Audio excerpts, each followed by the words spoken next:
Do you like scary movies?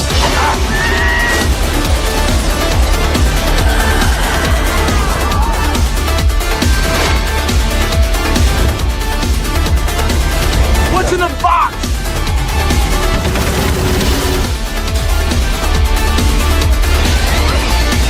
I see dead people. Get out of here. What are you waiting for, huh? Why does that look so familiar? Carnage candy. Your core audience just expects it.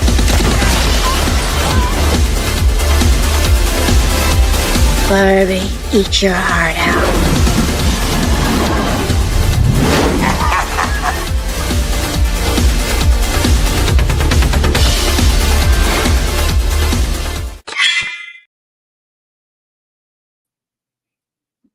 Trick or treat, muddy fuckers. I should have brought a mask. I feel like I underdressed all of a sudden. I knew I would test you by not having one. But I I have a can't Hulk recommend Hogan. this. You can't breathe. I think you go. Something. Hey, brother. It's terrifying in his own right. I don't know how Ghostface wears that all the time. But good evening. Good evening, John.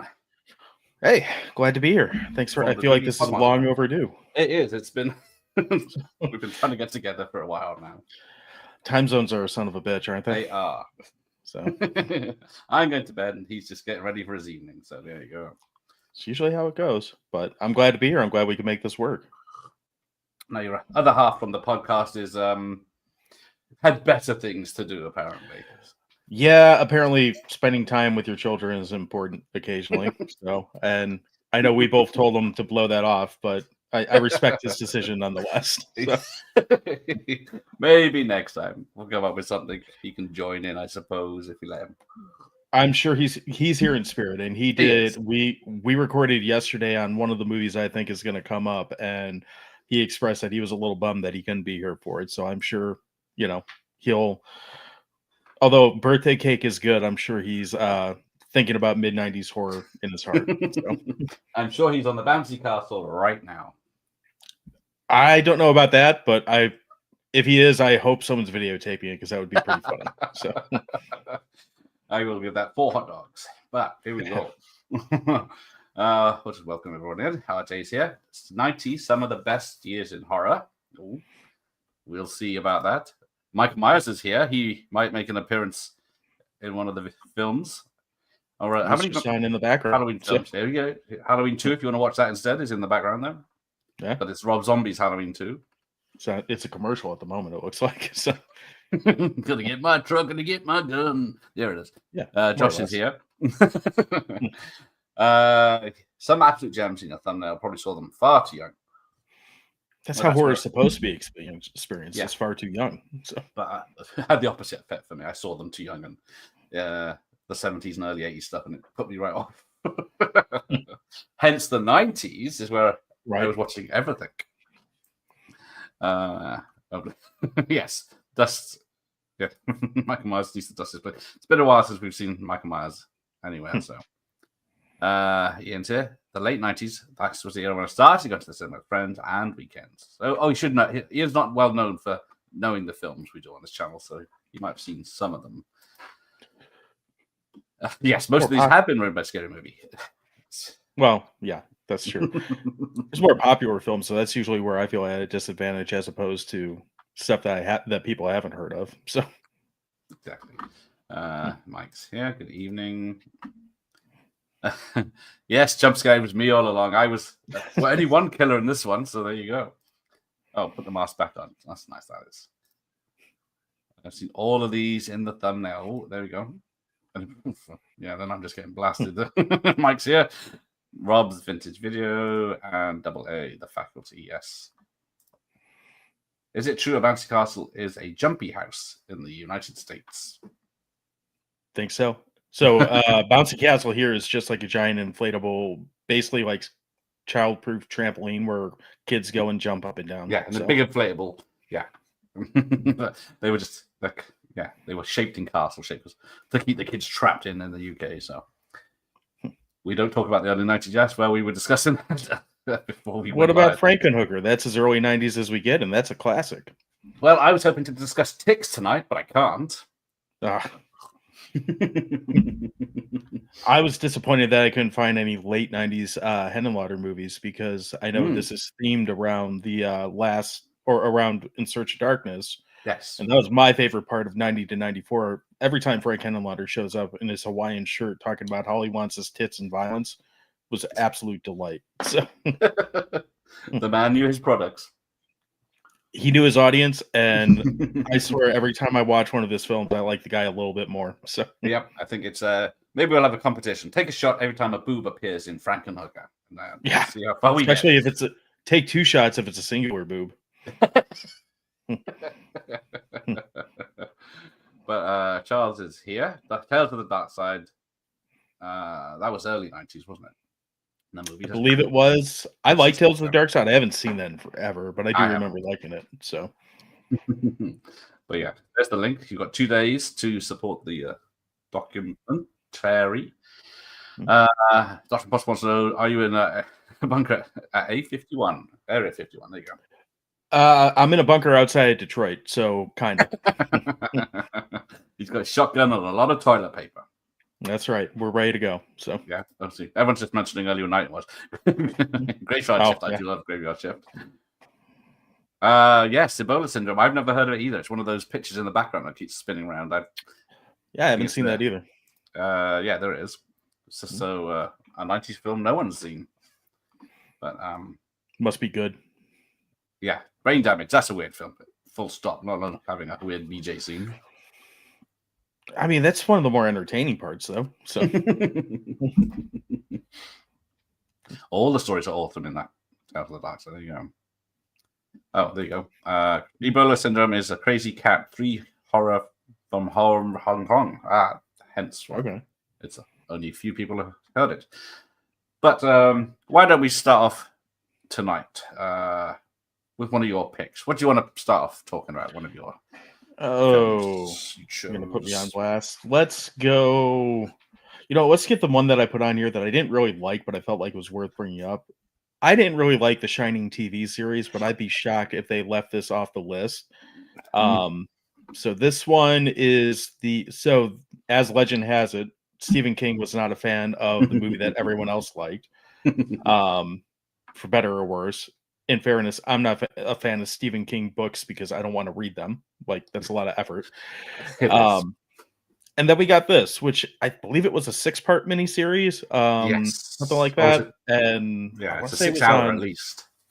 Yeah, it's pretty long. It's pretty lengthy. It's like the book, and you have a different interpretation of Jack. And I just remember feeling like it was, rightfully unhinged, but God, just not the kind of. It felt very at home in the 90s, and not the kind of schlock that I was looking for. Yes. So, but yeah, it's definitely. I think now it's available in like 3 2-hour parts or something, or one long 6-hour thing if you want to watch it. But I'm sure, yeah, it's a long watch. Yeah, I don't feel like it really improves on what we got from the original either. Like, I get that the original takes a lot of liberties from the books, and that's tends to be what happens when you give the rights to your book to a filmmaker. They're going to take liberties. But how do you really top what Jack Nicholson did as the isolated, like, crazy guy? Yes. I know people complain, oh, he was crazy before he even got there, but it's fair. But it's Jack Nicholson. Right. But I mean, I don't know. I just feel like he did such a better job, like, showing the isolation, feeling like this place was really, like, outside in the middle of nowhere. And then they did this. I don't want to go as far to say it discredits the original. Like, I don't believe that a remake can discredit the original, because you can hate the remake as much as you want. The original is still there to go back to. So I don't really agree with that statement. But this one's kind of a rough watch. But again, I feel like it deserves a little nod in this part of the 90s, because it's a huge title. Yeah, he did some others. When did Langoliers come out? Was that early? It was before Thinner, because we just talked about it on our show yesterday. Yes. So it was probably like 95, 94, something like that. So I think it's with the giant murder meatballs that are at an airport. So I love the film, but yeah, the special effects in The Shining, the TV show as well, the hedge maze monsters, but the Langoliers are a lot worse. But yes, Thinner is a good one. Yeah. RoboCop 3's, what's his name? John Burke. That's right. You got that. You got Fat Tony in it, and you have Yes. the best curse line ever in Thinner. And a sexiest gypsy ever, I think, as well. Yeah, and I never realized how shitty Stephen King's writing is to pretty much every race of people until I watched this movie again last week. I was like, wow, he really is he's got the gloves off the whole time. So. Yeah, no one's safe. But yeah, I used to read his books, the famous ones, back in the early 90s. But then I found them just concentrating. You meet a character, then you get a hell of a lot of backstory about them. And then you think, just get on with the story. That's all I want. But yeah. I always felt like he went too far on the details I didn't care about. And I'll use The Shining as the example because that's the only book I tried to stick through because I loved the film. After about a whole chapter of listening to the details about the carpet, I'm like, I don't care. Can we move this shit along? So yes, I've never read it. I think I made it halfway through Tommyknockers. Both of those are very big books, but yeah. Tommyknockers when he was deep on his cocaine binge, though, wasn't it? Yes, which does show up in the book and the TV series of that. Yeah, that's usually a good thing, though. Hang on, some of that. He was big in adaptations back then, but I'm not sure by the late 90s how many they were actually doing. So well, he had the Mangler, he had Thinner, he had Langoliers. I feel like Thinner was like the only one that went to the cinema. By the look of it. Yes, Mangler. Yeah, Night Flower, which is a good one. At Pupil, Green Mile. It says here, but yeah. That's what's the TV adaptation? Stand, that's 94. Langoliers 95. Shining 97.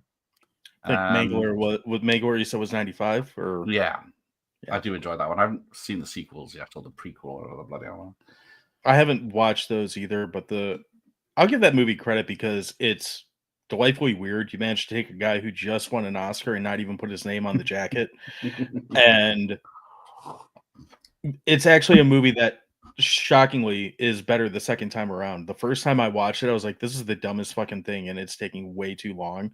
I still kind of feel like that, but knowing where the cues are, where you can wait for the mangler to do some mangling, that's usually when it's at its best. So yes, it's Robert Englund and Buffalo Bill himself are in it. So yeah, yes, sir. Pretty good. But now we've just discussed the remake of The Shining as a TV show. What about the TV movie of the greatest piece of Stephen King's work, Maximum Overdrive, where trucks from 1997? I mean, I'm a fan of it. I'm mostly a fan of it. Much like Thinner, it's got the woman just screaming and waving her arms around like a maniac in front of I think it's in front of a diner in Maximum Overdrive. Like those moments in Stephen King works just make me laugh my ass off every time. And I like that he's hailed as this great dark master of horror, and then he just has these total cheeseball schlock moments kind of peppered into his stories that kind of go from the late 80s up to probably around the Green Mile. Right around there's where he started getting serious storytelling again. So yes, certainly true. But yeah, trucks, it's all right. It's just it doesn't have the coke-fueled writing of them. No. Whatever. But yes, that's the thing. I'm going to pick one of mine now. So I'm going to show Bats, which is I love Bats. I'm a monster movie guy. I love how they designed the original logo for that, because if you flipped it over, it said Stab. I was like, oh, that's a nice little Easter egg to find at the video store. So. And it's got Blue Diamond Films. You can't complain about that. So no, got Blue Diamond Phillips. I think I remember there's a few other people that you recognize, but Yeah, that one's fun. It's a very like kind of cheesy monster movie, but I'm all here for that. That's always a good thing. So That it is. yeah. And it's acted like they know exactly the type of film they're in, so they're just going for it. I always appreciate that. I don't know if I like that more than when they don't realize the type of film they're in and they almost play it too straight, but Yes. it is entertaining either way. So Because well, I guess that moves into one of your picks. You like big snakes. You got Anaconda. I like big snakes that get in fights with John Voight, so an Ice Cube. So That's the UK one. But because was it 4 sequels and a crossover with Lake Placid? Yeah, and those are all like very sci-fi channel-y feeling. Yes, like they don't hit it nearly as well as what this one did. This one is one of those movies that's just kind of like it's PG-13 horror, but it still manages to be pretty damn entertaining for what it is. Yeah, because no one expected J-Lo to be in it, or well, this is before we knew how annoying J-Lo was. She was just exactly. like the attractive, like Latina woman at that point. Now she's like a maniac. So Eric Stoltz, was it Jennifer Lopez, Ice Cube as well. Didn't expect to see him turning up in this as well. That's pretty early in his career, but he pulls it off in that. I didn't have a problem with him in that. So he's another one that I didn't realize that he's kind of a jerk until later in his life. So who isn't a jerk? I don't think Danny Trejo's a jerk. He seems like we'll talk about him later. So yep. Is there a film he hasn't been in? He's not in Anaconda, as far as I remember. He is actually. Oh, is he? I think he's John Voight's assistant who's stuck in a boat. He is in Anaconda. You're correct. All right, he's not in Thinner. So sure are you? I'm pretty sure. I just watched it like 2 days ago. So. Okay. But yeah, we were. What is it? We had Monster. Let's bang through these now. With that, so you got sharks as well. We had shark movies that were CGI, but not terrible CGI. It's weird, like that early CGI still looks better than some of the stuff that I know. Some of them are like you still look at a movie like bad CGI shark, and that's obviously supposed to be bad. But like, there's some of them where I feel like a movie like Deep Blue Sea just looks like miles ahead of it compared to some of the crap that's out there now. Because the computers they were using back then were nothing. No, they were terrible, and I don't know. I think it speaks to where film is and like how the craft is just, I don't want to say it's dying, but it's definitely changing, and not in a way that seems to be something that works for me. So yeah, don't get it. So. They did like Jurassic Park with my digital watches for processing power, and they did that for pittance. Yeah, and that movie is kind of like, again, you talk about Spielberg, but that movie is one of those monster movies that changed the game for what a monster movie can be. Same way Jaws did. Like without that movie, where would I mean, it would get there, I'm sure, but I can't imagine it would be in the same spot now as what it was, you know, if we didn't have that. So, because what is that? There's the fourth, fifth sequel. No, but two trilogies, a new trilogy. So the 7th film, and it's just doesn't look like a film. It just looks like a... I haven't even seen the trailer for it or anything. I know it exists, and I know it's got Scarlett Johansson in it. I actually haven't seen the last one they did, so I don't know. Oh, you are lucky. That one was... I got mad when they tried to... I don't remember exactly... Like, when they tried to sell a dinosaur, and there was the kid with the clone, and maybe the Force or something. I'm not exactly sure what was going on there. I didn't like it, and then I had no real big interest in getting back to it. So no. Jurassic World was okay because it was basically a remake, but with a lot more people to throw around. But yeah, then they just went, let's go away from what people like and make it. But by the time you got the 3rd one, Dominion, where it is, where they got all the original cast back with the new cast, and they separate them and keep them all different and places and don't get them together, and then some smut going on behind me. I just noticed. So, so there's hang on, is she in the shower? I don't know. She's in a car. It might be I don't know. Okay. It's on one of the horror channels. It's probably like a TCM remake or something. So Lake Placid as well. So we've got giant crocs. Betty White. Yeah. You motherfuckers, yeah. Yeah. It's another one that those movies all play really well together. Those like mid 90s, like big animal attack movies. Mm. Most of them are pretty fun. Yeah, so you got Anaconda, then you got people have mentioned Deep Rising. It's another fun one. I don't think I've seen that one. Oh, okay. Treat Williams. It's about the water pressure in the deep sea keeps these things really small. So when they come up to our level, they're massive because there's nothing to stop them growing. And then it's very good fun. Sounds like any of the ones we mentioned. What is it? The Relic. I mean, that one's a good one. So that's a Rodriguez flick, isn't it? Or am I confusing that with Faculty? That's Faculty, which we'll come to in a minute. This is ancient mysticism makes a man into a monster and attacks people in the museum. So it's like aliens in the museum. Let's try the metaphor. But yeah. And then the giant bugs with Mimic. That one's fun. So who doesn't like giant bugs? So. Another one had a couple of sequels, unrelated mostly. Right. But yeah, there you go. Deep Rising is like Tremors at sea. So if you like that sort of thing. Oh. Well, I do love Tremors. So Tremors I have a real soft spot for. Not so much sequels. That's why I didn't add Tremors 2 onto my list with this, just because I like that they brought the screamers in, but like as a whole, it fell off. It fell off pretty quick. Yeah, I've seen them all. Second one's not too bad, but you can tell they were there's a character they just rewrote with a different name that's supposed to be Kevin Bacon. Yeah. And then yeah, that happens a lot with Kevin Bacon. Yeah. Speaking of which, well, I remember. Where is it? Ah, it all fell. It's all fun. Stir of Echoes. There you go. Oh yeah, I got like 3 copies of that because I kept forgetting that I had it and kept rebuying it. So, but you can't go wrong with that. What's a good one? The sequel. Yeah, it's not so much. That's not the kind of movie that needs a sequel, though. No, it doesn't. But talking of sequels, Big Aura. It's there we electric go. On. I am a huge fan of taking our favorite slashers and just sticking them in space for no apparent reason, other than they're always these cracked out, like insane rides. Like I was disappointed that Jason X was not in the time frame that we're talking about, but just like anytime you put one of these guys in space, yes.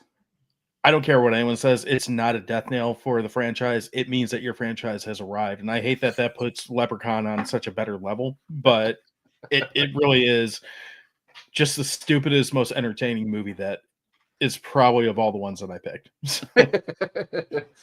Yes, because Leprechaun 3 and 4 by Brian Trenchard Smith, the Aussie director. Who's but yeah, I'm trying to think what's the other ones in space, because hoping we get Scream in space, because I want someone in a space. The Russian space station or something going around killing people dressed, but they have to keep getting changed into the costume to kill someone. I'd be fine with that. I'd be fine with Leatherface ending up there just because it's got, it rhymes with the word space. I would love to see Art end up in space. Yes. Just because why not? That franchise doesn't do a good job of telling a story anyway, so why not put his ass up in space? Just see what happens. Yeah, accidentally ends up in Cape Canaveral. What could go wrong? Yeah. So Critters starts in space. That's true. Critters is a fun one. So see that in the comments there. Yeah, and that's in space and goes back to space. That's in the 4th one as well, isn't it? I believe so. And Mike, you're right. All Leprechauns are crap, but some of them are entertaining crap. So at least up to 2 was a little bit lackluster. I feel like both the ones in the hood are pretty good. I bought the remake, but I haven't watched that one yet. So is that the it's the one without Warwick Davis? So, but it's connects a legacy sequel to the first film, isn't it? And it brings but I haven't. Like I said, I bought it and I haven't watched it. So it's all right. It's. I know you're a collector. You probably have a shit ton of stuff. You're like, I bought this and I haven't watched this yet. So. Yes. Comes with the territory. Oh, it sounds like a good idea, doesn't it? Yeah. Oh, I forgot. Yeah, there we go. Talking of monster movies, of course, and good CGI. But then American Werewolf in Paris.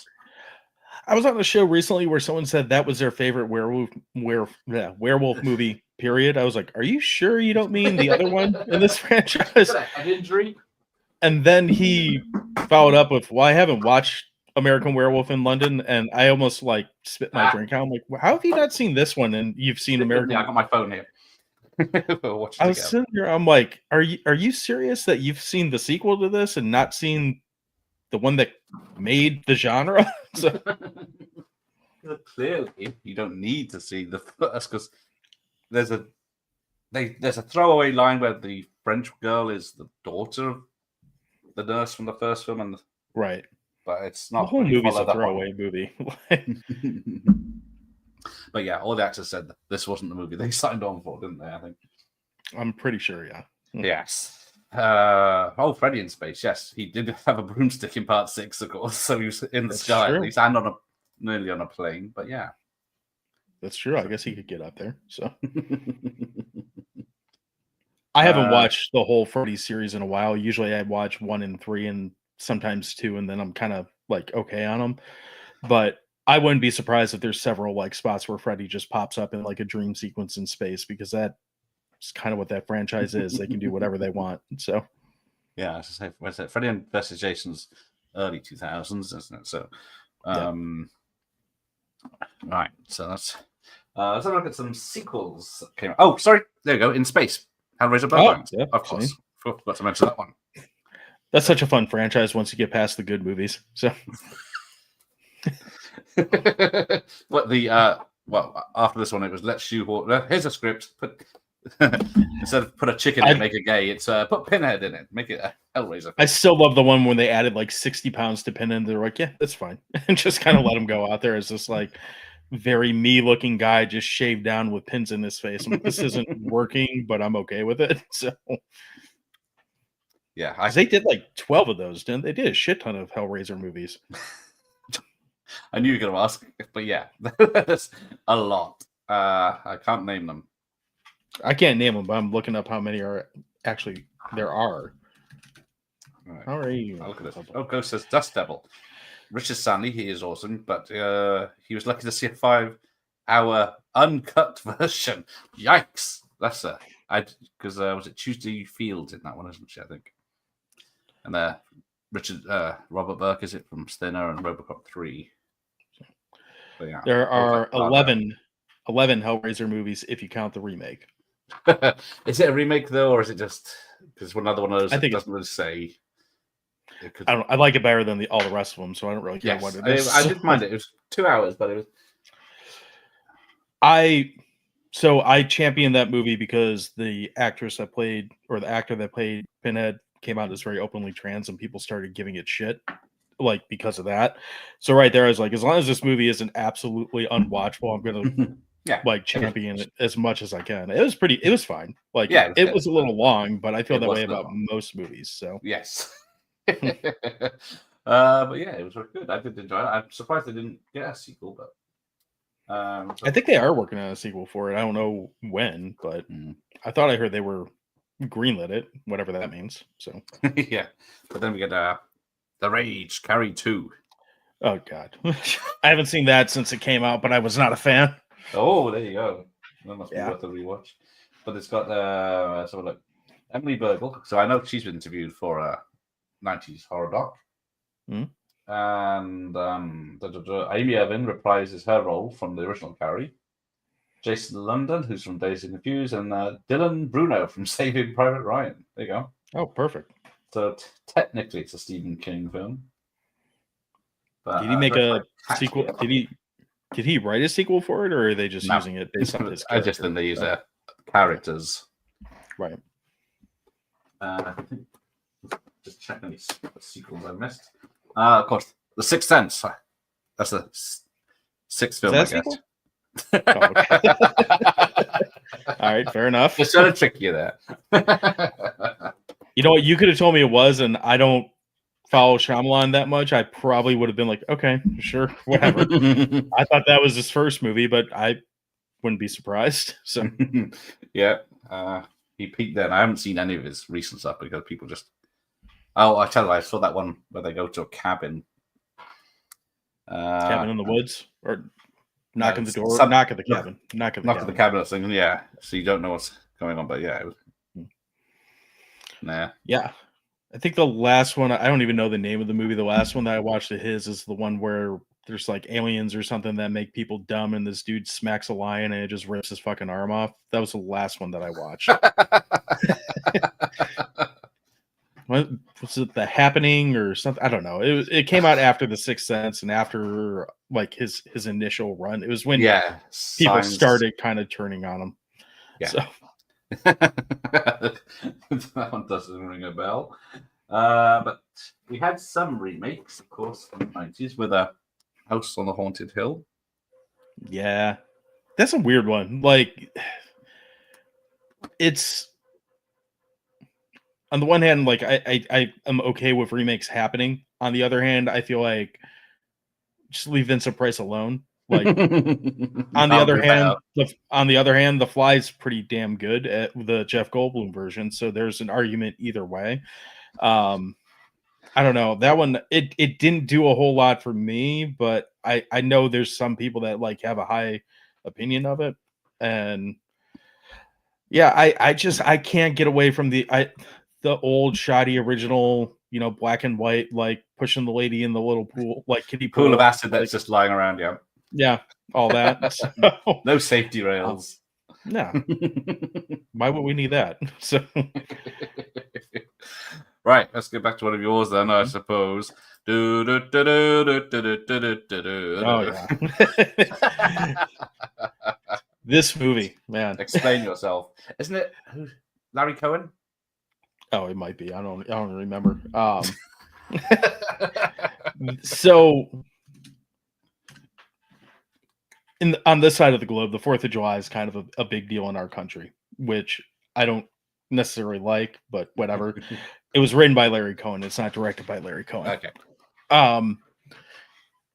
This movie is like a Power Rangers horror movie with red, white, and blue paint all over it. It's dumb. It's got all the like amazing, like cheesy, schlocky acting that you would expect from like it feels like it would be a good like double feature with like Sleepaway Camp 3 or something like that. Oh, yes. Like, it's every character is annoying. They die in stupid ways, and I'm kind of here for it. And this dude spends like at least 5 minutes of movie time, so like probably an hour, chasing someone on stilts, if I remember right. Which it's Yes. just, the whole thing is ridiculous. And is it a good movie? No, but I like trash, and this is very happily in the trash category. It's usually one that comes on every 4th of July, right after Return of the Living Dead on July 3rd. So I bet you're a Poultrygeist fan or whatever it is. I don't hate it. It's not good, but the Chicken Undead has been. There's a copy of it back there. So yes, with Michael Myers says yes. 80s was the only decade that could do remakes. Yes, The Thing, The Fly, The Blob. All I think there's a few films. newer ones that have done pretty well. I do think the Texas Chainsaw Massacre remake was more good than bad, although not perfect. I like the Friday the 13th remake. I'm sure I'm forgetting a couple out there, but the 80s Elm was the ones Street. that did it. Which one? Elm Street remake. That one was not great. I'm trying to think of all the lists now, but someone will tell me in a minute. I'm sure there's others that I could ramble off I did like, but for the most part, the 80s is where they really peaked. Like, yeah, we say on our show all the time, The Blob might be the 1988 version of The Blob might be the most criminally underrated film in the history of film, and that's a remake of, what is that, from the 50s? I believe the original 55, maybe, I want to say something like that. Yeah, that's mid 50s, definitely.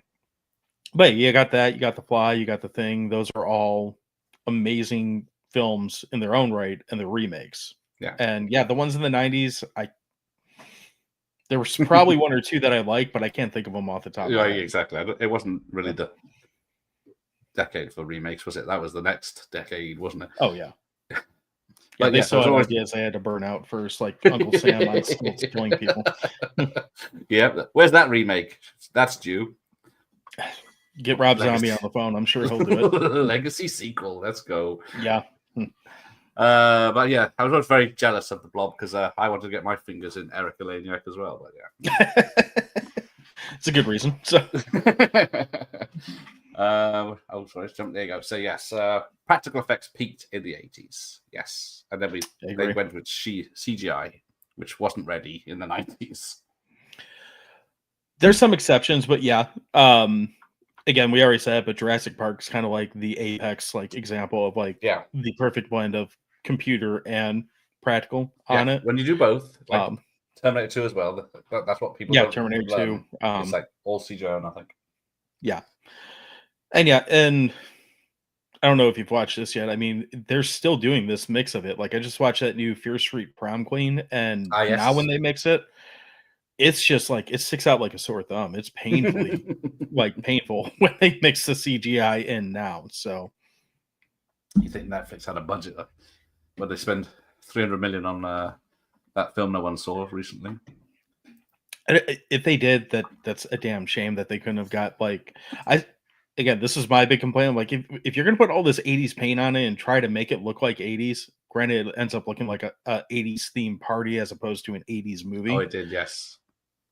I refuse to believe you couldn't get like Clinton Howard to be the janitor or something and have him show up, or get like I don't stack it with cameos. Just someone like obviously you're targeting a younger audience with that movie, but you know that horror fans are going to find it. Just have Felissa Rose be the principal or something, or easy someone that you can get that's probably not going to cost any more than the Law and Order extras that you already have in the movie, and would kind of add that little bump, that little nostalgia bump that people like. So if you're going to do a period movie, don't have the Netflix sheen on it as well. But exactly, it instantly makes it look like it was filmed yesterday which it was, but just use Psycho remake. Oh, camera.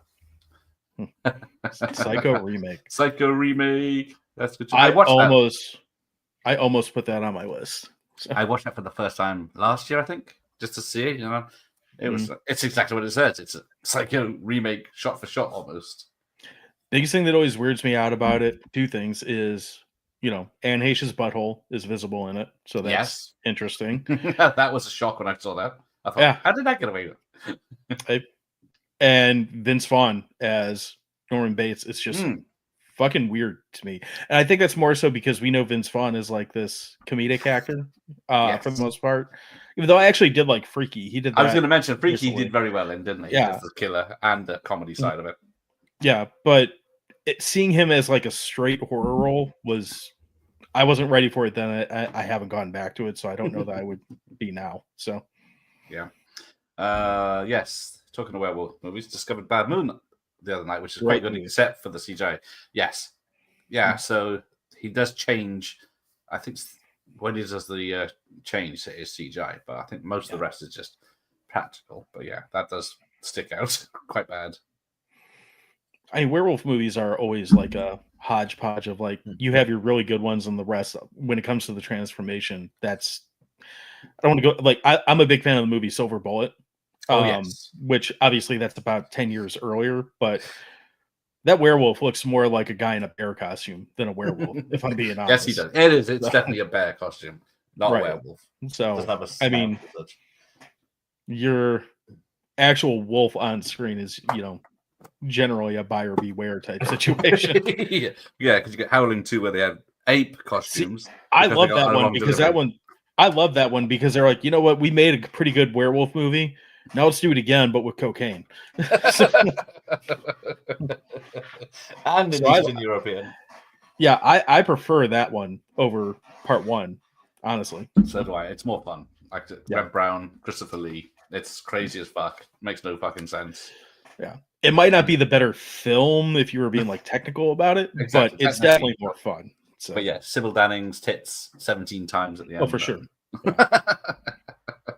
Lots of tight leather or whatever. Yeah, it's all fine. So, but yeah, the Howling is awesome, but gets overshadowed by American Werewolf in London. Howling 2 is fabulous trash. There you go. Yep. But yeah, nailed it. They don't have CGI in the first Howling, but they have that weird animation where they turn from humans to werewolves in the sex scene by the fire. But So Hey, it's not that's all what gold happens, in the right? 80s. So Yes, good evening, Rookie. But let's bring one of yours up. So a few of yours have had lenticular covers, which don't show up very well on these things. So Jack Frost and I think the 4th just of a July one, Christmas Uncle Sam. classic. It is just a Christmas classic. It's got Shannon Elizabeth in a shower scene with a It snowman. has. Where's that carrot going? Yeah, exactly. This movie is. I actually like the sequel even more because he's even more ballistic and Is it nuts like and on a stupid. desert island? Yeah, with snowballs that are like cannibals or something like that. So I don't. But We need more writers like this. we need 100% need more movies like this. Just more writers, more performances. I really miss the days of like throwaway stupid movies where you're just in and out in like an hour and 20 minutes. You're like, that was dumb, but I was entertained. So. Exactly. Yeah. It doesn't need 2 hours of big thinking and think about what you've done with your life. This one had the added bonus too. If you were able to rent it in the VHS days, which was how I did, I'm assuming you probably did.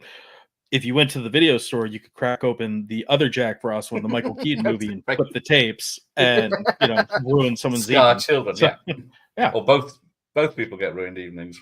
Kids won't go to I sleep, just- and then you think, when's Or- this going to get gory? More accurately, maybe they're improving one person's evening. So, Yay, Shannon Elizabeth's tits. I heard this was a family film, but I'm really interested in how this acid is going to kill this killer snowman. So, I only made it a third of the way through the Keaton one. Must be about 5 or 6 years ago. And I thought this is awful, but yeah. yeah, I don't think I gave that one much of a chance, and I don't really feel like I need to. So, But exactly. Let's have a look. What else? Tim Burton's Hammer Love Letter, Sleepy Hollow. so I'm not a Tim Burton fan. You can throw your axes and your arrows at me if you need to. I think he's generally just kind of too artsy and kooky and like, oh, I'm Tim Burton. That movie is his best film by far, in my opinion. I like that one feels maybe not grounded, but a little less. It still feels Tim Burton-y based off like the scenery and how he set up all the sets on there. Yes. But the performances are less kooky. It kind of feels appropriate to the timepiece that it is. I think he nailed that one more than most of the films that he's taken on. And you get, Walken being nuts. So. Yes, with pointed teeth. But yeah, outside the 2 Batman films, yeah, I probably think Sleepy Hollow is my favorite. Because I can't stand Pee Wee Herman. Yeah, I'm not a big fan either. I'm interested in the human being behind Pee Wee Herman. He was like a the start, good guy, apparently, but yeah. And the documentary about him, Paul, can't think of his last name at the moment, that just came out on HBO is pretty interesting. It's just they recorded it right before he died because he's in it a lot, and some of the stuff behind the scenes on it is good, but I don't ever need to watch the movie again. Yeah. So let's have a look at one of yours again. When have you done that? Oh, I chose one of mine at random. Look at that. There you go. The Island of Dr. Moreau, a remake from the 90s. Oh, is that the one that like ruined careers? Yes. Yes. Yeah, didn't that like pretty much ruin Brando's career, the directors, and like yes, pretty much fucked over Val Kilmer too. Yeah, because and Stan Winston, who did all the effects. Yeah. So yeah, it was supposed to be filmed by Dan, who we mentioned him earlier from Dust Devil, Richard Stanley, and then he couldn't. The documentary, as Josh says, is worth a watch about this. The whole making of this is nightmare. Val Kilmer changing his mind at the last minute. He didn't want to be the star of it. He just wanted a bit part in it, and then they had to find someone to replace him, and then Val Kilmer, being difficult to work with it anyway. This movie is just legendary for being like the biggest shit show production in Hollywood, like possibly ever. So but it's not a bad film. It's just doesn't really go anywhere because it's been messed with so much. Stan Winston's prosthetics and the creatures and all that are great. But, and Stan Winston always nails it. I haven't watched it in a really long time. I do need to revisit that because I did just watch the documentary about it in the last like couple months. So it's been on my like to watch list because I was like, I forgot how like nuts this movie is. I do need a refresher on it, but I remember it absolutely belongs in this this list of mentions. So. Yes. It's a remake of the 70s one with Basil Exposition in it, isn't it? So Yes. Right, where do we get to? Have we done that one? Oh, here we go. Yes, some maths. Cube. Did you guys get this when it came out on your side of the globe? I don't think we got it straight away. Okay. I think it was delayed because it went straight to video, I think. So I remember this going straight to cable TV when I went to cable TV and then it was on video for a little bit.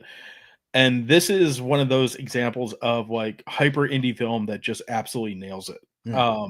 They've stolen they stole the big like grid cut someone up thing from this movie that they did in Resident Evil. I think they did better in this because it was much lower budget. It just felt like nastier and gnarlier. And I don't know. I feel like this is one of those movies that they probably shot this on like a $2,000 budget. They just got this room with some plastic walls and put some lights behind it, and just went and change the angles the film from, and that was about it. Yeah, the performances on it hold up. I assume well. I haven't watched this in probably 10 years either, at least. And I know they've made sequels and a remake of this too, which I haven't watched any of. But this one always held up and always just kind of played with that whole isolation and like, I don't know, it gives you an uneasy feel for, which is really hard to do for this low a budget of a movie. Yeah, because the sequels go into the behind the scenes as well more, so it sort of spoils it. It's just the first one where it's in the cubes, you don't know what's going on, you just need to get out, but then once they bring out the outside world and what's going on and why, sort of spoils what's going on. Well, they do that a lot in movies, like period. Like it's kind of, we already mentioned Terrifier. They're talking about bringing up his backstory, and I've been the one who's like, I don't know what the hell's going on in these movies. And now 3 movies in, I'm like, that might be better. Like I might be mad when they give me a backstory. Yeah, it's like oh, he's an alien or something weird, like right. But yes, but yeah. So you've got some Arnie horror in there. Oh yes, Millennium horror. End of days. You couldn't bring an American on without talking about Arnold Schwarzenegger, right? So, End of Days, not a great movie. Definitely not one of Arnold's best movies. But oh boy, does it have moments where it is just super fun. So, I mean, some of the stunt work in this movie, it's got those little moments of like, how did they allow you to do this? I've often considered blending up pizza with Pepto-Bismol to see if that would actually be digestible. Never done it. And this is kind of fun because this is a movie where Arnold this is the first time you really see him after his big boom kind of have a character change. Like he is the big muscle guy with the guns in this, but he's not just the big muscly guy with the guns in this. He actually has to be a character a little bit more than and I'm not trying to knock movies like Commando, but more than he is John Matrix. Like I love Commando, but let's be real. Like he's a pretty straightforward character in that movie, hold gun shoot thing. So lost his family nursing, alcoholic and tempted by the devil. But Peter Hyams, who did Sudden Impact, Time Cop, and 2010 and Outland, and lots of great films. So Time Cop's not without a share of fun either. So exactly. Van Damme's highest grossing film. Is it? Yeah. Wow. In the cinema anyway. Oh yeah. Yes. Emoting for the first time, Arnie was. Yeah. Something like that. And then he tried it again in Collateral Damage, but Yeah, that one wasn't as fun. So. No. Right. Doesn't he fight an alligator that like jumps out of a fountain or something like that? He didn't fight it. He shoots it in a razor. That's would have preferred him fighting it. So it made more sense. There's lucky shot that gets it through the mouth and then through the brain. But right. But yes, Phantoms, yo. But if anyone says the quote, I'm gonna put them on timeout. Oh, so I'm not going to say it then. So Is it any good though, or is it just Affleck's the only good thing about it? I love the cast. I really love Leaf Schreiber. Rose McGowan is one of like, anyone who follows our show probably knows I'm a little bit obsessed with Linnea Quigley. Well, the other person I'm a little bit obsessed with is Rose McGowan, so that's a big plus. Affleck doesn't bother me necessarily. I don't like the majority of his movies, but I do think he has some good ones in there. He's not good in this, but he's not bad in this either. He's just kind of the there. sheriff or something in this. I can't remember now. Sure, whatever.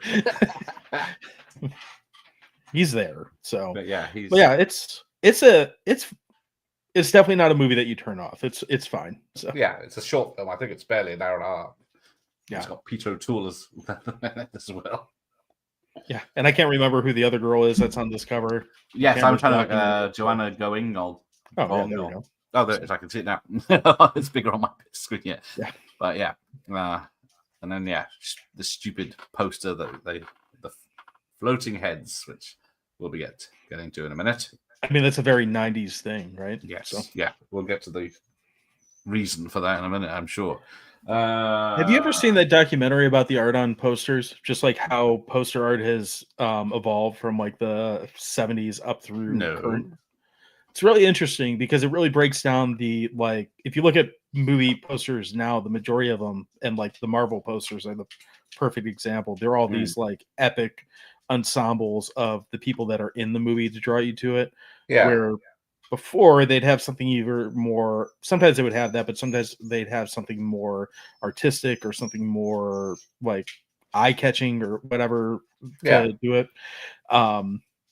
I'll send you a link to it. It's worth watching just because I think it's about 2 hours long, but for that kind of thing, it's like you don't lose anything with it. And it does a really good job of just kind of breaking down the thought process between what these posters are trying to achieve. Okay, because who's it? Graham Humphreys, I spoke to, did this artwork at the top. Yeah, he did the UK posters for a lot of stuff, and I think he said it was when Photoshop first came in, it was easier just for someone to cut and paste some pictures than hire him to do 6 months of work on different styles and pictures. Sure, but yeah, which is a shame. It is, but I do enjoy Photoshop. I can't be mad about it too much. So. Yeah, I can't say that much. You did, but okay. I think this one counts. Vampire in Brooklyn, so Wes Craven's. I think that's 95. I thought that was earlier 90s. 95, it says mine. Okay, there you go. So I'm I haven't seen that one in a while. You can allow whatever you want. So I haven't seen that one in a while, and I always forget that's a Wes Craven movie. Exactly. Because tiny writing there, he might have because when I spoke to David about it, he said it's a film of two tones. Eddie Murphy trying to be serious, and then also other people trying to be funny, and it just doesn't work. I like that Wes took on a movie like that though, because Wes was the kind of director that could. I mean, he did reinvent the horror genre at least twice, if not, more than that. So you can make an argument that he did 3 times. So him trying to do something like that, I mean, maybe it didn't work out. I'm not going to go as far to say it's my favorite movie of his, obviously, or probably obvious, but I like seeing directors kind of push themselves into something different like that. Yeah, that's certainly true. So I'm trying to think because I've got Species 2 here, but I think Species 1 was it 94? Was it before? I think before. So. Yeah, 94 and 93 sounds about right. So yeah, she doesn't get a kit off in this, which makes it's a fun one. They did several of those too, and those all stayed at least entertaining enough. So yeah, there's the third one where she's in at the beginning, and then the fourth one is just a TV movie that's sort of less boobs. So yeah. But yeah, we got From Dusk Till Dawn, Texas Blood Money. Who thought you get a sequel to From Dusk Till Dawn? I mean, I love the first one. The sequels are rough. I think the first one is my pick for best vampire movie. It's just so different. I love Rodriguez as a filmmaker, and they kind of kept some of that vibe with it, but it's not all there. I think I have the first one on my list. So yeah, did I bring it up? I can't remember. I don't think so. Oh, But I the didn't bring up sequel's your end of days what either. it is. That's all right. But yeah, because when is the first one? Was it 95? I think it was 96. Yeah. So, Yeah. That's one of those head. But yeah, there we go. John Carpenter did a movie in the late 90s. Vampires. Yeah, I need to revisit that one too. I haven't seen that since it came out, and I remember being not into it, but I kind of learned that with John Carpenter, a lot of times if you give his movies a few years and go back to them, they tend to have something in them that might work better than you might have noticed the first time around. Yeah. Yeah. It's one that has a better first third than the rest of the film because it starts off fighting all the vampires, and then the vampires come back and attack the group, and then it's a smaller group from then on. But yeah, well, I watched Ghosts of Mars the other night, and I didn't. That one's got Ice Cube in it, doesn't it? Yeah, I quite enjoyed it, I must say. Okay. It's not long and just goes from straight through and pretty good. So it's got the Dasher Hendricks from Species as well. Also good. All right, done that. So let's have a look at the list here. So, of course, yeah, one of the biggest films, profit-wise, Blair Witch Project. I still have like a weird. So that movie was ruined for me by that movie's marketing, and I don't begrudge them for it because I think they did. When that movie came out, the internet wasn't what it was now. Like some people had dial-up, but not everyone could fact check everything like in an instant. So they were, in my head, I was like, oh, this is some like indie snuff film that they're just going to put into theaters. I didn't even like think anything else of it. So I was all exactly what everyone did. So until I had tickets to opening night, I was ready to go. I was, going to go. I worked in a movie theater, so I was going to go like see it right as it opened. I'm sitting there watching Letterman, and who comes out? The chick from Blair Witch Project. I'm like, hey, wait a minute. I thought this was like, what happened to my like witch snuff film movie? I was gonna. So right there, I was like, oh god damn it, this is all fucking fiction, and I'm not happy about it now. So, and in retrospect, as an older adult, I'm like, why did you think that was not going to be what happened? Yeah, why would they put a snuff film? Right, like why did you think they were going to actually show these people like get killed by some paranormal entity in the woods? Like that's probably not actually going to be a thing. Well, yeah, but a lot of people thought it would be.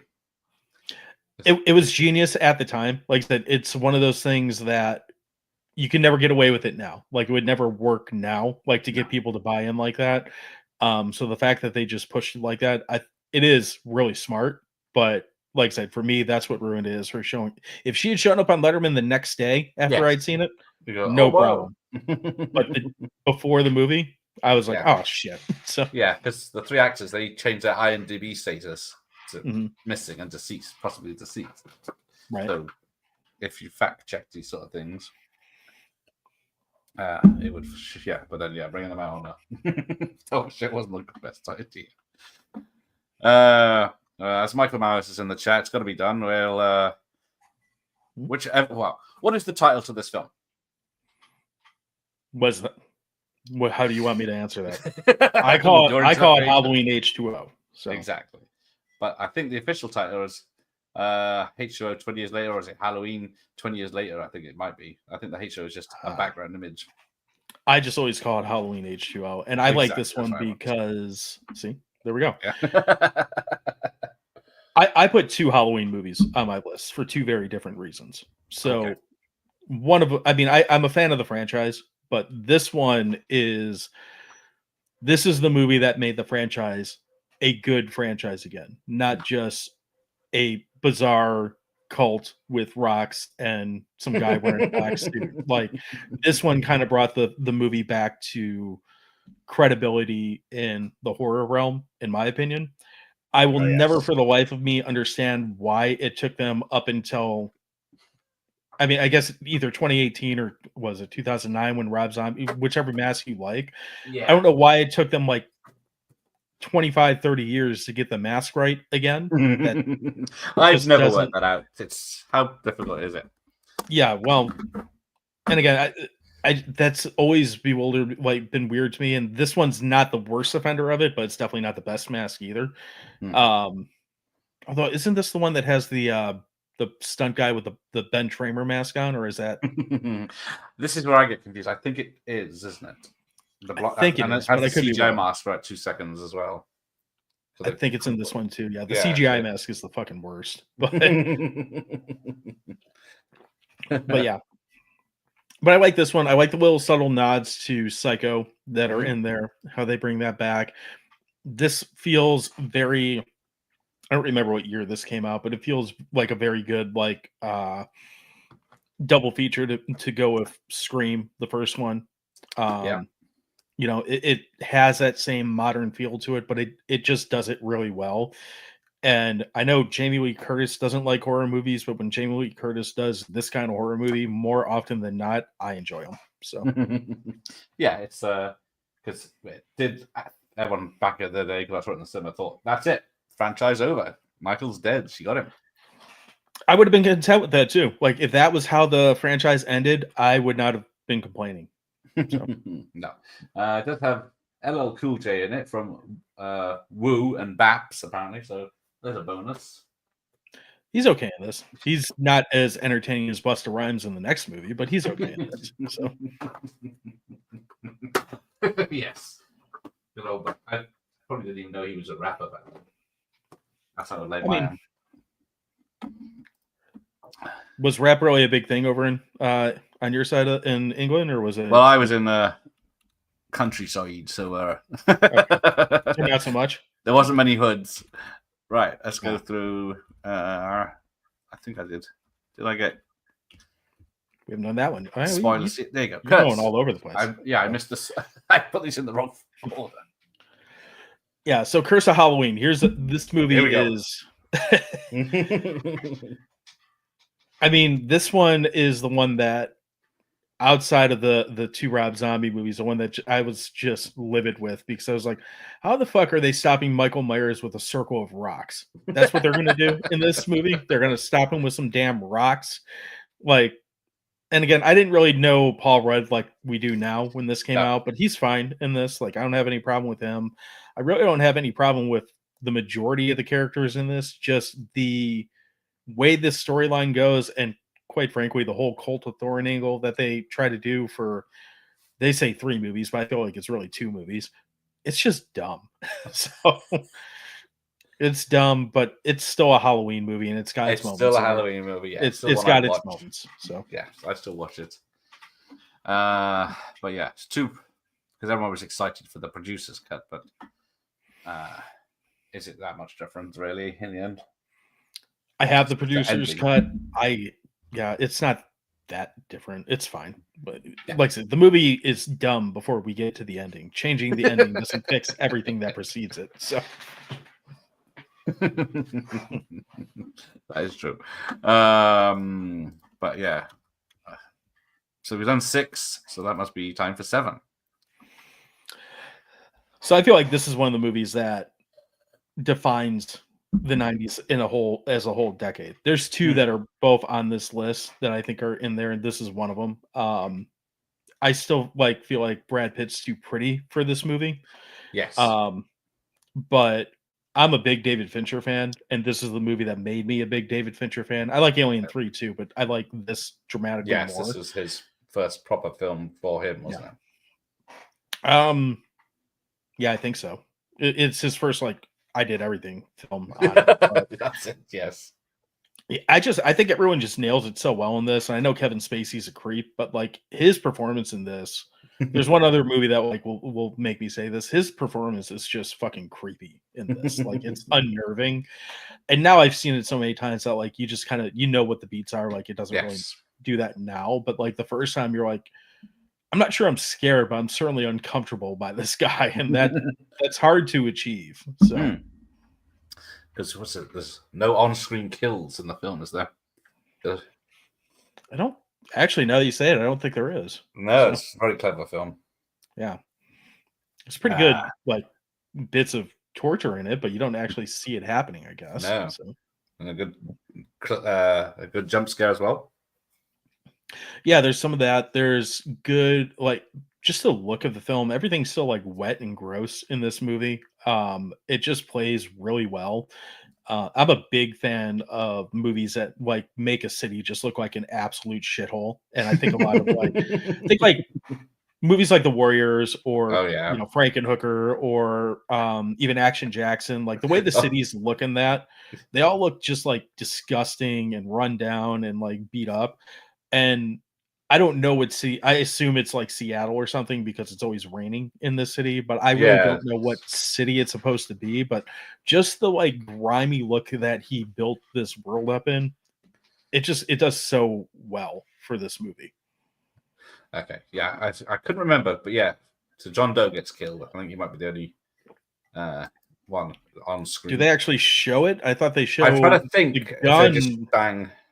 'Cause they But if show him holding the gun, pointing it at him, yeah, but I don't think they show him. yeah, I'm trying to think. So I have to rewatch that. I guess that counts as well. Either way, Yeah. semantics. So But I do love Zodiac as well, which for Fincher did. for sure, yeah, that's a great movie. Yeah, it's 3 hours long, but I just flies by. I still need to watch his what was it, The Killer or whatever that he put on, I think it was on Netflix, and it's the Yes, same I problem. haven't. It's like it's 3 Using hours that long. I'm like, I Fassbender, want to isn't watch this, but it? I don't know. It's another one. I'm like, it's 3 hours long. Can't you make this like 2 hours? It's easier to do. So Yeah. We'll go with. So I've only seen this film once. this is the other one that made me physically uncomfortable watching it. So and it's so once is probably enough for most people. Yes. Um, you know, if you're into torture porn, throw this on. So because it's dark, it's gruesome, and it's one of those that just makes you go like, ugh. So Oh yes. yeah. Oh, And this was my introduction to like Asian horror too. Like this, I'm pretty sure this is the first like actual Asian horror movie that I watched. I think this or The Ring. I can't remember which way. They both came out around the same time when I was watching stuff. But I know I yeah. saw this first because I didn't see The Ring till way later because it got too popular, and I was like, give it. I don't care now. So I'm like that now. I don't think popular. yeah. Yeah, I'll wait to it's died down and see how people think then. Right. But yeah, this one's dark and weird and absolutely worth watching. So and yes, Ian, it is a tough watch. I agree with you. So, Yeah. But I've never seen Itchy the Killer. But I probably so don't. I've seen it, but it's been a long time, and yeah, it's equally rough. So Michael wasn't impressed. Mike wasn't impressed. But here we that's go. fair. No, we'll only have our opinions valid today. Yeah. Oh yeah, sequels that changed the franchise in a totally different direction. That wasn't space. Yeah, I don't even like this movie, but I feel like you can't talk about this section of the 90s without talking about this movie. Like this movie was so huge for I feel like this was in theaters for like 2 years. Oh right. Okay. It was a big deal movie. I do love Jennifer Tilly for Yes. probably obvious reasons. She's very witty and a good poker player. That's the two things you like about her. That's it. That's all it is. She's well spoken. I like that this movie kind of brought back that feeling of like 80s type cinema into the 90s, but you know, it's got a lot of things that I'm like, this is kind of dumb, but it's also a Chucky movie. It feels very at home in that universe. Yes. So. Yeah, I agree. Because if I go to watch a Chucky movie, it's usually one of the first three. Because was it 2 and 3 were regular VHS rentals back in the day when they came out. Because that's just when I was getting into horror. So yeah, I always hear people say 2's like kind of unanimously the best. This one or 2 are like the best of the franchise. I'm not really a big fan of this franchise just because, well, to be honest, I had a girlfriend that was like obsessed with it and she drove me nuts. So I kind of associate it with her. But yeah, this one, I mean, even looking at it objectively, this is at least an easy, relatively fun watch to get through. Yeah. And then I think Seed came out 2000s, didn't it? Or was it probably? Yeah, Luckily. something like that. So we don't have to talk about it.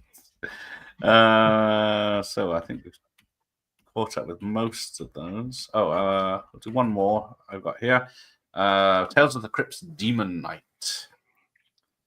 I love the Zane. Tales from the Crypt show. And I liked Bordello Blood. I do like. I don't mind. It's just dumb, stupid fun. But yeah, It is. I don't know how I feel about Billy Zane, and that was always the weirdest part about this one for me. It is weird to see him in this. Yeah. But I like that they made a couple movies from this show. I feel like I missed the show. I still have the DVD set over there. Okay. And we'll pop it in every now and then. It's actually one of the things I thought when I was watching Thinner this week. I was like, this feels like a Tales from the Crypt episode that's just like 30 minutes too long. That does make sense. Well, and Tom Holland directed a bunch of Tales from the Crypt episodes too. Yes, so he did. it also kind of fits in that way. But yeah, this one's fun. I remember this one being one of those that like it was on cable a lot, so I'm sure I've watched this probably 100 times, but I don't have any like huge like love for it. Yeah, it's just one of those rentals I got back in the day that I just watched. My video shop was quite limited. Now I'm just trying to think. I thought I had the Frighteners here somewhere, which was supposed to Michael be J. Fox. Yeah, supposed to be a Tales from the Crypt film, but it was too good. Oh, there it is. I was looking for a That's white. it's a Peter Jackson movie, right? Yeah. Yeah, pre-Hobbit. Yeah. So you. He's a guy that's had a weird career arc, isn't he? Yes. Yeah, he should go back to horror, definitely. Yeah, doing a Gollum trilogy or whatever he's doing. Oh, Jesus, is that what he's doing now? He's making a Gollum film anyway. I have no need for that at all. So no, I don't. No one wanted a Hobbit trilogy, so yeah. I still don't know how you managed to stretch the smallest book out of that series into 3 movies. Like, yeah, and I so do. 12 hours. I watched them, but like, why? Just why? So, there's a lot you could have cut out. Right. Well, we might as well get onto it as we're in the second half. The big film of the late 90s. I mean, this is going to be one of the biggest films of the genre, like regardless of decade, isn't it? We go, yes. So let me ask you straight up: do you like this movie? Because I feel like there's some like really hardcore horror fans that still kind of look at this as it got too popular and whatever. And I started that way. I came around to it, and it's one of my all-around favorites now. Yeah, I love it. Because what is it? I saw it because it was almost a year after it came out in the States. It came out over here. So while this was coming out here, they were building up the second film in the United States, because that came out about 3 months after this came out here, and then we had to wait another year for the second one. But I saw this in the cinema. All I saw was it's called Scream. It was a Wes Craven film. That was the only thing I knew about it. That was only. I mean, what else do you need? So yeah, and to think it would have been out 9 months by then. I can't think of a movie before this that did such a good job with the whole like surprise reveal of the killer. I mean, there's others that did it, but I feel like the way they did in this one just was so much. Even watching this now, watching this countless times, I know who the killers are at this point, but I still find myself looking for little hints as to what might be going on in the background and all this stuff anytime I go back to it. So it's so well written. The characters are all likable. It helps that these are all teenagers in high school. I was a senior in high school when this came out, so I was like the perfect age for it. You know, I didn't really care for the hype and how it turned all the people who like were trying to beat me up because I liked horror movies into like horror fans. Like that part got annoying, but you know, such is life. So, but yeah, I saw it at the cinema. I fell in love with it straight away. But yeah, then we get to, I guess. Well, I was gonna say, scary movie. Does that ruin this for you? No, I'm a Mel Brooks fan. Like I love movies like Young Frankenstein. I think there's a room in the world for a good spoof. I'm not scary movie is a little too like I'm weird with comedy. Like I like comedy movies, but comedy can get too stupid for me real quick. And and that's kind of what scary movies did. But I don't hold that against them. Like, do you want to be a stupid movie? Be a stupid movie. There's room for that, you know. So they're not for me, but I don't think they take anything away from what they're spoofing either. No, because it's been last year or 2 years ago. I saw Scream in the cinema again when it came back round as a re-release, and every time I was watching it, I thought, "Oh, that's the bit in Scary Movie. They just parodied it so well." But the only thing that brought it back was the last 20 minutes of the film with the fight in this party. In Scary Movie or yeah, that's the only time it went away, and I was just concentrating on this film completely without thinking of a Scary Movie. I do like the bit in Scary Movie where the piano chases Ghostface down the stairs. I always found that to be pretty funny. So yeah, so it's not without its charm, you know. Yeah, hang on. I've gone the wrong way. There we go. So then we get the floaty head posters. Yep. With the second film. So, and again, I'll lead with this. What do you like this one? Because again, I feel like the sequels are also kind of divisive with this franchise. Yes. I like 1, 2, and 3, like the same with Child's Play. Okay. 4 I'm not so keen on, and then I'm not very keen on, where are we? 5 and 6 with the new cast. Yeah, I like 1 through 4 a lot. I think 1, 2, and 4 are kind of the high end on the franchise. I like 3 more now because there's a lot of jabs at Harvey Weinstein in there that I didn't pick up on until we knew more about Harvey Weinstein. So if you go back and watch it, I was like, that's kind of ballsy, Wes. You're taking some shots at the guy that's paying your checks, but it's cool. Yeah, I like 3 is silly. Yeah, for sure. But I like that the franchise has kind of evolved with the technology that the world has. I think that's kind of a cool spin on it.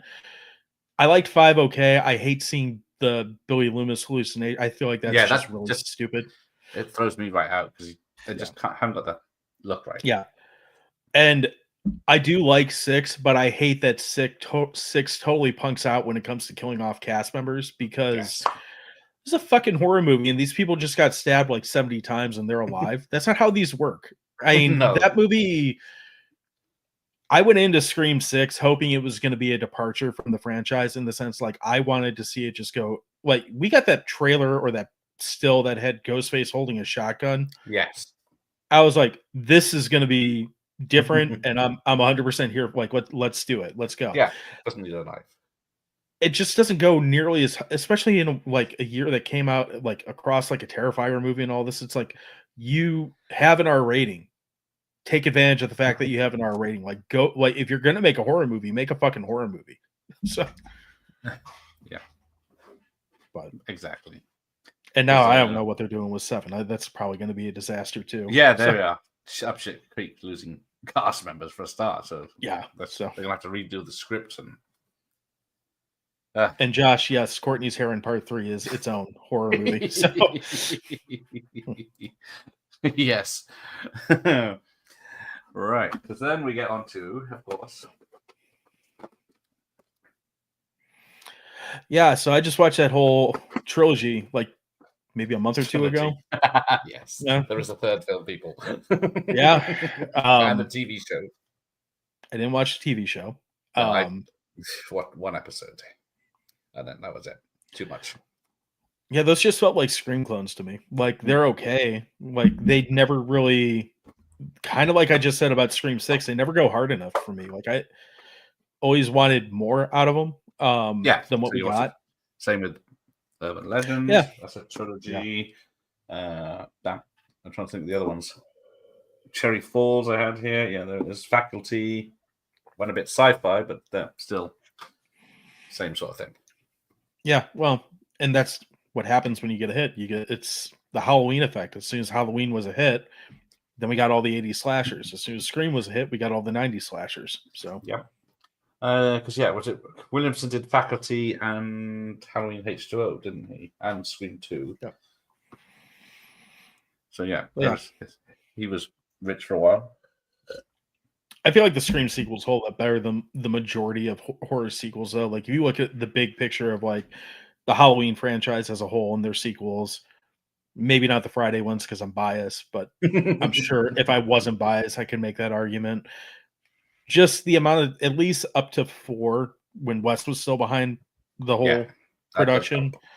There's a lot of like attention to detail in there that I don't feel like goes unnoticed. So Yeah, because when people do like who killed who in the first, like you say, 4 Scream films, Mm. you can pin it down to exactly what's going on, and Yeah. like people have done is like Stu is here, the other guy is here, they're coming through here, that's Scream Goldface is there, and then the same with the Mhm. sequels. They can pinpoint who's who because he had Yeah. that in his head. Now you get to the new ones where they have some like 80-pound chick lifting up a 140-pound man by a knife. Like that doesn't seem like it would work. Yeah, So, maybe it's the stilts from yeah, Uncle Sam. sure. It's interesting that she's suddenly like a 6 foot tall person, even though she's like 5 foot Yeah, nothing. she's like, "Oh, where are you, love?" Right. She's tiny. Yeah. I mean, she's not a bad actress, right? She just No. won an Oscar, didn't she? She's fine as an actress, but like and I don't want to be like, oh, it can only be a man killer. Like I think that'd be dumb too. But the idea that just she physically would have the strength to do that, I'm not sure I buy it. So Indeed. So yeah, many. I think when did the Scream clones stop? Must after. I don't feel like they have. Like No, I guess Totally not. Killer feels in a way like a Scream clone, and it has a lot of Scream type vibes to it that came out. There was that other one that's kind of that new. We're like retconning and genre blending. It's a Wonderful Knife kind of had that Oh. whole Scream quality with like the Stuff feel or of whatever. different killers to it. So I don't think they have really stopped. I don't think they've gotten better, but they haven't really stopped. So yeah, I guess we did have. I was thinking after sci-fi horror, we did have a few. So you got apart from Virus. I don't think I've seen that cover. I don't think I've seen that movie though. Ah, missing out there. Donald Sutherland, I think I Jamie Lee need to. Curtis, William Baldwin. But yeah, There we they're on a ship in the middle of the ocean. They get satellite beams an alien signal down to their ship, and I won't Hell spoil breaks it. loose. It's like an alien virus, but it yeah, I won't spoil it. It's a technology theme more than anything else. But yeah, Okay. but Species was very popular for reasons. I mean, I love that movie. So Yeah. again, I was right. I was a high school kid when that came out. I was of the right age group. So But yeah, it's great fun. It's got the cast. They got like Ben Kingsley and Mike Madsen and I know he's probably a dirtbag too, but I'm a sucker for Michael Madsen. His like 4-pack a day voice works. So yeah. If you've seen his filmography, he's made like 100 films. ton of shit. Yeah. So well, that's because he needs to pay his bills. So well, I guess what bills has he got though? That he needs constant work. drugs, Well, probably. I'm sure he has medical bills. So should come to the UK to get fixed for free. Event Horizon was a big one, but that one's all right. sadly lost. That's all right. It's Sam Neill's one that he's kind of got a weird career arc because he has this mega high point with Jurassic Park. Yeah. And just never really got back there. Like, no, I don't know if he was happy just being not as popular as in big films.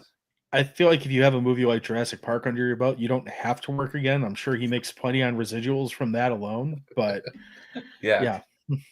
So there's an Australian film he made called The Dish, which is such a sweet film. But yeah, I think because he was in the Third Omen film back in the 80s.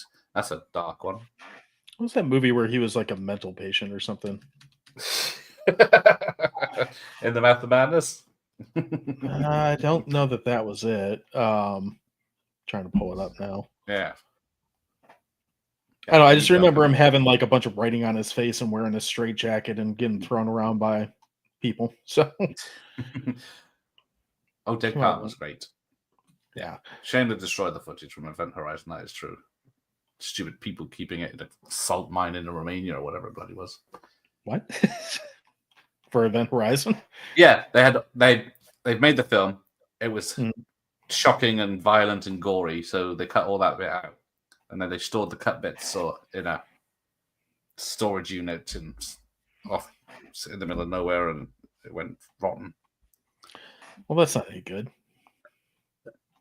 In the Mouth of Madness, he's covered in crosses on his face and clothes, and That's it. Okay. I think that's it. So. But yeah, he's done a lot of thrillers. Mm. But yeah, I'm trying to think. So let's have a few more, like Fallen with Denzel Washington. You've seen that one? Which one? It's Fallen, a I don't possession. think so. I'm I'm not a big Denzel fan. Okay. So Craft with the Four Lovely Ladies. again, right era, right time frame. I watched it. It's not my favorite, but I like a bunch of witchy ladies walking around in witchy clothes. I was all for it at the time. So The skirts are too long. Yeah. I mean, I could probably make that argument often, but I wasn't complaining. So that's a good one. Right, I think we're almost wrapping up. I think I'm through my tapes. I think is that your list done now? yeah, we went through everything on mine. So There we go. So I'll just, while I remember, drop that link. Oh yeah, have you seen the First Power? Fallen is okay, but yeah, First Power is a great. I don't think I've seen that one. So Lou Diamond Phillips, early 90s, possession, people, the evil spirit serial killer who got electrocuted, can jump bodies and hands back. it's kind of like Shocker. Yes. Okay, there we go. I do like Shocker. So that is a film of two halves. it is a weird and again, just totally. I don't know what you were going for, but I'm here for it. So Yeah, another Wes, and then of course Deadly Friend. He did another weird one. yeah, that one's not that good except for one very quick scene in it, which is like one of the best scenes in his entire career. And the rest of the movie, it's just like, So Yeah. That is true. Just trying to see, I think, out of my section, there's because I sent that list, and there's yeah, there's a ton of 300 stuff films on on that list for the whole of the 90s, so we weren't gonna. We'd be here for a week, but let's end. No, two more. But Blade, Marvel came out big. Yeah, Vampire so Killers. it's a weird movie because I liked it. I hated 3. The first 2 I liked. And it's weird because it's like almost in this weird little dark corner of Marvel movie history that fans seem to know about. Disney doesn't seem to want to acknowledge though for whatever reason. No, I honestly feel like in a world of remakes, you could probably remake Blade and make a pretty cool movie. yeah, just pick So- any comic and make it, even if it's Yeah. low budget, which I'd say 100 million as a low budget these days. But yeah, But I mean, it just seems like that's a movie that even if you made it a big over the top special effects machine, that would almost lend to it. It is a comic book movie. It is an action movie. It fits that. And it's a kind of cool concept of a character, even if it's not always fleshed out. Or the bad guy in the first movie is pretty stupid. Dyson or whatever is not that's Terminator. Whatever the hell his name was. of course I know it. Stephen Dorff. Yeah, him. I was gonna say Duncan, but Something Duncan nerdy. Deacon Frost. Sorry, yeah, not Deacon, Duncan. right? Deacon. So But- he's not great, but big deal. So Yeah, he's a bad guy with a plan. So yeah, let Blade. he's the guy that's there to get his ass kicked by the good guy. Yeah, So- he's got an army of henchmen to go through to get to him. Right. So, but yeah, I don't hate those movies. Like I said, aside from the third one's not good, but it's not Yeah, by well, that's- far the worst thing that I've seen. that's yeah. The wrestler is Dracula or whatever is the big beefy guy didn't work for me. It's got Ryan Reynolds in it, pre Deadpool and Pre-Deadpool Reynolds, yes, doing Deadpool. Yeah, so Does have a lovely whatever her name is yeah, from Texas Chainsaw didn't save that Massacre. movie though. No, it didn't say the music. And then I always go, when she puts it. She only just fights vampires when she's listening to her earpods, and then that's Oh, jeez. product. Sure. Why not? Jessica Biel, that's a yes. But yeah, the fact that Wesley wouldn't be in most of the scenes he's in, stand in from behind, and Wasn't that because he was dealing with like his tax problem at the time? Yeah, So, he was in he's a like, bit of a mood.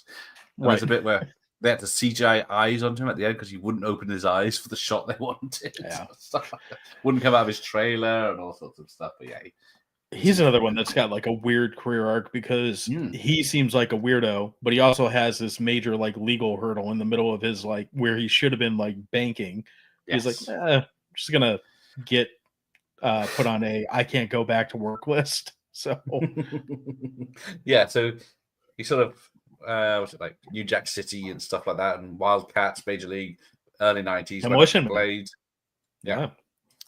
He was like Rising Sun with Sean Connery, and all this sort of stuff, and then the late 90s, and then dropped in the thousands. But yeah, deep straight to video stuff, and which happened to all action heroes back then. Well, some of his straight to video stuff is like a fun like level of crap. So if you haven't fallen into the Wesley Snipes straight to video, it's about on par with the Steven Seagal straight to video stuff, except he's somehow less of a prick than Steven Seagal. Well, yeah, he's more mobile, right? And they're not CGIing his face onto motorcycle helmets. Not yet. So. Yes. Yeah, there you go. U.S. Marshals Murder 1600. Pretty good thrillers at the end of the 90s, and then all went tits up. So, yeah. Right, I think we've got one more film. And, there you go. We only had one Friday the 13th in the 90s. I thought that was 2000. Was that 90s? How did I add that on there? As far as I know. Yeah, because Jason X was 2000, wasn't it? Jason X was 01, I thought. This might be out because this is 94, so it doesn't. This is 93. Yeah. But I like that one. That's why it wasn't. I always seem to assume it's late 90s. I knew there was a reason why that wasn't on my list because ignore me. I'm not. I'm mad. It's like we can talk about that movie. We can talk about Jason with his weird poop wearing monster, the Necronomicon, and all that. I'm fine with that. Well, we had two Halloweens in the 90s. Two Screams. Two Screams. We had two Elm Streets. Was it New Nightmare? No. Well, Freddy's Dead was 90, I think, wasn't it? I think so. So then you got there we go. Yeah. So yeah, well, fuck it. What do you make of this one? I mean, it's weird. It's definitely one of the most weird Friday movies. I like that Kane Hodder plays a security guard in it as well as playing Jason. Like I think, as far as I know, that's the only time that a Jason has had a role, like in addition, where you can see the actor. So I think that's kind of cool. I don't think it's so. I like it because it's bad. Like it's one of those like shit movies. I'm like, this is like a million ideas that don't really play well together. I hate the ending, like the shoehorn, like Freddie Glove thing, because they had to like, tease you for a decade before we got that movie. I think that's kind of weirdly dumb, and I don't know. There's a lot of things like I like the idea that they took the franchise in a different direction. They tried doing something radically different in this. Not 100% sure it worked, but I am 100% sure that I'm like, it's fun, it's worth watching, and it's something different. And it technically has Jason, so it's in the like top 12-ish movies on the planet. So it's one again, another one I rented loads. Too young to see it. I don't know if I don't think it got a cinema release in the UK. It's got one of my favorite kills in the franchise. The girl that gets like hit with the camping, like the stake or whatever, that's split up the middle. Yeah. That's a gnarly, like gross. I'm almost amazed they were able to put that in there because the MPAA was so like on their ass at that point. But that kill is, you can put that up there with Mark's like meat cleaver to the face and like Andy's it's a great like one, downward chop. It's a really good kill. Yeah, so, I think there's more of it in the extended cut, isn't there? For sure. Yeah. I think she's there's more of the sex before it and more of the like mess after. So I still find it funny that it's the couple up in the tent were a real couple that are broken up like a week or two before. Yes. After having sex and get killed. Yeah. Well. But yeah, I love the opening where the woman goes into the house. She's a let's have a shower in the dark, and oh, what's that noise? And then they just catch up with the fucking FBI blowing him to pieces. Yeah. Yeah. It's ridiculous, and it's ridiculous in all the ways that it needs to be. Yeah. I have no real complaints about it. Like, you want to pick it apart because it's stupid, we can do that for the majority of movies that we talked about here. So yes. Yeah. So yeah, if you want to explain to me how the snake thing or bug thing goes into his dead, what's it, sister, niece or something, and then he jumps out from the floor as Jason. Right. Sure. Why not? And he's as the Jason that was killed at the beginning of the film that was blown up. I still don't understand. I mean, I know why now, but when all of a sudden, because I was raised a big Evil Dead fan, so when the Necronomicon and the fucking knife are there, I'm like, what the hell's going on now? Like, that's the one thing that I was like, why is that here? So, and again, when that came out, you can go look it up and be like, oh, there's a rumored spinoff with, Ash and Freddy and all. Like, I know that now, but I was just like, what the fuck just happened? So, yeah, crazy times. But I would still probably watch that over anything new. I can think of.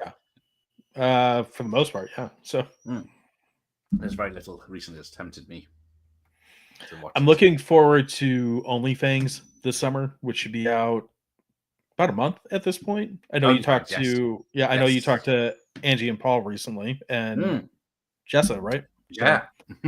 Yeah. So hopefully we'll see more of her in it.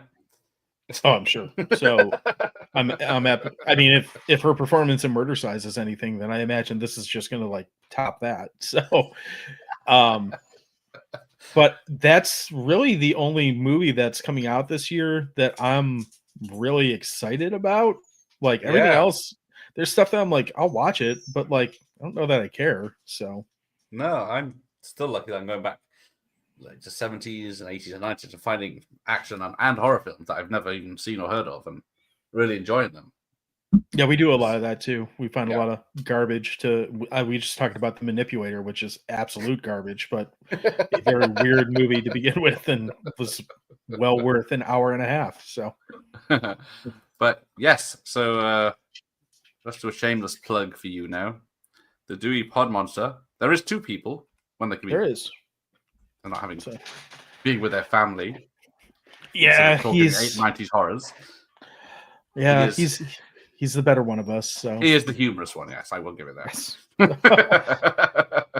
Yeah. So you're on Instagram. I mean, if I'm gonna, I'm on Instagram. I'm at Dewey Pod Monster on there. We're on pretty much everything except. Yeah. You can find us if you search Dewey Pod Monster. You're gonna find us. Our site is crap.town, and that's also our handle on Blue Sky. And shut up, dog. You're fine.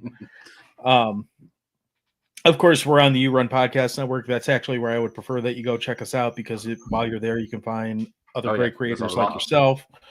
Whether you like us or if you don't like us, I mean, it's a great place to find. If you like spooky stuff, it's a great place to go. So, yeah, there's it's growing every day. That bloody site, isn't it? Sure seems like it. I don't know when Scott sleeps. So yeah, he is either making shorts for doing reviews or crazy times. But there you go. There we go. You Run Podcast. Oh, there you go. Well, let's end on that question for you because there's no way I can answer it. It's gonna be Scream for me. Like it's Scream. If we take Scream out of the equation, my favorite's probably From Dusk Till Dawn. Yeah. Just because it's such a weird, cool way to tell that story, but I think Scream's the best of. Yeah, I'm looking to my selection here. But yeah, I do love Scream just because it took the piss out of so many films before it. Yeah, but for sure. Out of love as well. Mm-hmm. And it did the meta things. Like, again, no one's done the meta thing better before or after it. I mean, it just set a new standard and it did really well. So, we did mention Mimic and the Relic. They're under the monster movies we did. You forgot New Nightmare. I think that was 94. I think that was earlier 90s. Yeah, there you go. I believe so. Yeah, he checked it. Yeah. Species. I like New Nightmare a lot, though. I do enjoy that one quite a bit. I just don't like the ending when it all goes. I'll call it like Scream Transcendental. 0.5, but It's definitely, yeah. Everyone wonders why that didn't work, but Scream took off, and they're both Yeah. as meta as well. That was probably even more meta because the actors and producers. Play honestly, themselves. I don't think it worked as well as Scream because it had Freddy in it. Like Freddy has an established lore at that point, so when you Yeah. take Freddy out of it, then you can play by new rules. So, Yeah, good point. Species, yeah, we mentioned that earlier. Yep. Our favorite two things of that. just like Jennifer Tilly. It's the cast and the special effects, of course. Yeah. But there we go. Oh, it's the Jack Frost the Keaton one for Josh. He obviously gets scared by that one. It was terrifying. Yes, Clayton Duke quotes in Freddy's Jason's film. Yeah, it's like all I can picture is a hot dog going through a donut hole. Whatever he's suggested there, I'm not interested. But well, yes, I forgot to mention that. Thank you, Greg. Yeah, Jason kind of rips off the Hidden with the bug going into different people and making them evil. I just found that movie like a year ago, and absolutely like there's not enough crazy slug movies out there. Like there's just not enough. No. And that one, I can't believe like so one of our listeners suggested that we did that, and thank God we did because it is such a fun, weird movie. It's another one almost I found like on VHS back in the day. It's almost got like weird David Lynch vibes to it a little bit, like a little bit of like Twin Peaks type vibe, like town. Yes, Town of I think that's why I can't remember which I saw first, Twin Peaks or hang on. So yeah, it's from Jack Shoulder, who did Elm Street 2. Yep. And a few other things. But yeah, I interviewed him and he signed my Hidden. Very cool. Yeah, that's a keeper. Hopefully. But yeah. But yeah, there we go. That is it for tonight. We'll let you go. Enjoy the rest of your day while I go to bed. All right. Well, you have yourself a good evening. Thanks for having me on. So yeah, no worries. So thanks to everyone else. Sorry I couldn't get to everything in the chat, but this guy's a talker. All right. No worries. You take care, and I will. You stay right there, and I'll end the stream. I've got to return some videotapes. I guess I was probably returning videotapes. I have to return some videotapes.